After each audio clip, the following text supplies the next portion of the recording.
What happened to the unpopular or bullied girl after high school? She got crippling social anxiety and major trust issues. It me. Haha, same. Ruined every potential friendship or relationship I had. Hey, me too. Hey, don't mind me. I'm one of you too. Yep, this. I don't have any friends. I don't know how to make them. Not sure I want to, but I know I should. I just don't trust anyone. Worst thing is I need friends and I just don't have them. Hate being alone and suffer a lot because of it. I put up a really large wall and pretend to be okay, but I'm just emotionless with people a lot of the time. I don't want to be this way, but I don't know what to do. A girl in my year was bullied relentlessly for being odd. Unfortunately, she had a very unstable home life and her mother suffered from fairly severe mental health issues. They had a very explosive relationship. One day during class she just couldn't suppress her feelings anymore. So, she took a pair of scissors out of her bag and proceeded to cut off all of her hair, right there at her desk. That was 8 years ago. To this day, she still lives at home with her mother and does some sort of art course at the local college. Things don't always get better for people when high school ends, but I hope she is doing okay. That's very sad. Also, I have a question if anyone has an answer. Why exactly is cutting hair such a common response to emotional or stressful breakdowns? I feel like I hear about it a lot. Is there a defined psychological reason? In any case, I hope things get better for her. Maybe it has to do with control. They feel they don't have much control in their life, so they look for the things they can, like eating, self-harm, etc. That would be my guess. Not totally sure though. Regularly gave myself depression haircuts. Can confirm it's about control. Now that I have a prescription and treatment plan and a job, I still have short hair, but it's because I have a stylist make it that way.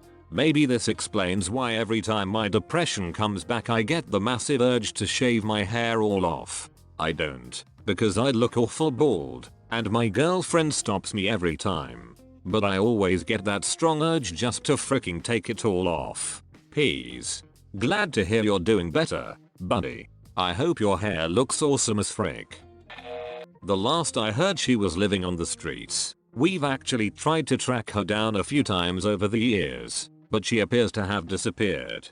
I truly hope she is doing better now. She was a really sweet girl. Other assholes kids would bully her for her weight, not realizing she came from an abusive foster home. Foster kids are disproportionately represented on my psych ward by a large margin. An incredibly underserved community that's invisible to most people. The amount of abuse, sexual or otherwise, is chilling. Many foster parents just like the government check. I want to have a couple kids the old-fashioned way, but I'd love to be a foster parent too. I also meet a lot of wonderful ones with kids they can't control. Fetal drug exposure and genetic mental illness are much more common in this population, for obvious reasons. Good foster parents are freaking STS. I desperately want to become a foster parent, not because of the money, but because my own personal health means I'll likely not ever have my own children. Unfortunately, I'm a single woman living in an apartment, saving up for a house, but that's a few years off. I'm a foster dad. The state pays for child care, and the stipend they give you is more than a child costs. Summer camp, clothes, after school activities, busing to and from school are all paid for. Healthcare too. I would like to suggest that you sign up and take the training before you decide it's not for you. It's the only truly important thing I have done in my life. I can't recommend it strongly enough. She got pregnant and now has 4 kids and 2 divorces at the age of 26. And this ain't a joke. I know this person. At least she got laid a few times. At least once. Quadruplets are a real possibility. Died of brain cancer. Shame too. She was going to get married. Just the sweetest young lady. This thread is not how I freaking wanted it to be. Was looking forward to a bunch of positive, uplifting stories. Nope. She loved animals so much. Like, furry level, except furries weren't a thing back then. She raises and trains bald eagles now and is a complete, total badass. I love this happy ending. I hope my kids don't ever give up on their interests because of bullies. I was also a weird kid who loved animals to an extreme degree and kids were really mean about it. I was teased so much. I don't work with animals now, but I do have a lot of pets, donate to conservation programs, and I'm a teacher who encourages kids to take care of the earth. Every day I hope that I'm making a difference. I was the horse girl in elementary, high school. Jokes on them. Now I pay $300 a month to board a horse who can't even be ridden and has asthma. Wait. I kid. I love my old asthmatic fricker of a horse. He carried my ass around enough. He deserves his pleasant retirement. She married a lovely, caring man. She worked for a number of years as a computer programmer. They traveled the world, bought a house, had a child who is now a wonderful young man. She now is a published author. I am so glad we became friends in junior high. She inspires me. This is the sweetest, it makes me happy to read it.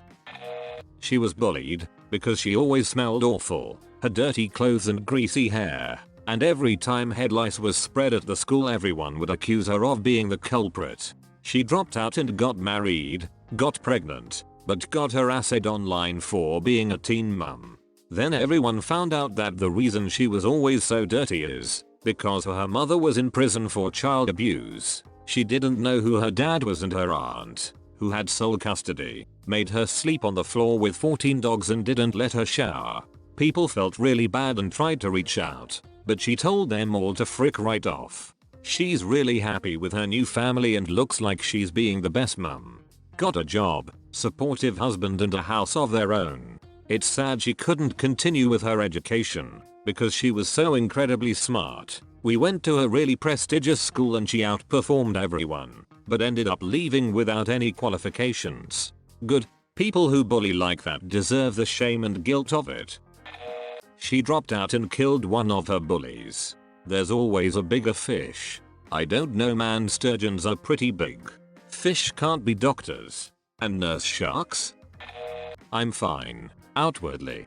Married to a wonderful man with 2 brilliant, beautiful children. Career I can work on in placeholder fashion while the kids are young, but great potential for future developments. Internally I'm riddled with self-doubt, anxiety and depression. Always trying to please people. Surprised that people seem to like me, and anytime I see people talking in low tones to each other, my knee-jerk reaction is to think they're talking it about me. I'm 37. Bullying leaves deep scars. I have that reaction too when people talk without me being able to hear or understand. I don't think I was bullied much, but did have some issues growing up. Hope you get over yours. I was the unpopular girl, never really fit in, had a rep for being weird, but got good grades. Never really understood what made me weird until college got difficult. Eventually went to get checked out because it seemed like my brain was always a bit off. Got diagnosed with autism, age 21, and it explains a lot. It was just harder to see because of my gender. ASD is underdiagnosed in girls, and because I was an overachiever at school, at the cost of having little ability to make friends and a lot of ability to alienate everyone in every school I'd been to. Girls, if you think something's up, get checked out. If I'd been diagnosed earlier, it might have helped people understand I wasn't just a batty old weirdo, and maybe my schools would have helped me. Heck, my parents might have understood me better and not just told me to get over it. It also just helps a lot knowing it's not your fault. It's made me a happier person. I'm a girl and have had a strong feeling I have Asperger's or similar. 4 years now. I had an evaluation done, and they said I had no sign of it at all. But one of the reasons why that they gave me was because I didn't have any tics or hand flapping. I don't know. I was disappointed and honestly still feel I am somewhere on the spectrum. Hey, not a doctor, but I hope you don't mind me putting my 2 cents in as a mental health professional. You may very well have what we call subclinical features. That means you've got some of the symptoms of fill-in disorder here. For your case, ASD, but they aren't significant enough, at least according to the assessment they did, to officially diagnose you. I tell you this not to imply that the docs were wrong and you should self-diagnose, but to validate your experience. My aunt has ASD, and there are multiple members of my family, self included, who have subclinical ASD features, mostly sensory related rather than social. My point is, even without a diagnosis, it may still behoove you to research common traits, symptoms and effective coping strategies for them. Analogy. Even someone without major depressive disorder, for instance, can still benefit from coping strategies for depression if they're having a rough time. Same for you, with or without the diagnosis of ASD, there may be info out there that can help you feel more comfortable in your own skin. For most people who suspect they've got a diagnosis, I don't think they really want the diagnosis so much as the solutions and support that can come along with being diagnosed. Those tools may very well still be available to you if you look into it. Be well, fellow human. One committed suicide later in her 20s. I think that had more to do with her screwed up family than the bullying. The other is an amazing pharmaceutical scientist. I'm Facebook friends with her. She's still quirky, odd and not outwardly attractive, but she is happy and living her best life. Never married, though. Has been in a very long serious relationship and not sure why that ended. Continues to be very happy, though. Formerly bullied perpetually single pharmaceutical chemist here. Give your friend a high five for me please. Plot twist. You're the friend. Do you know of a story like this? Leave it in the comments below. If you're new here, subscribe for more. We post the best Reddit videos daily. Thanks for watching.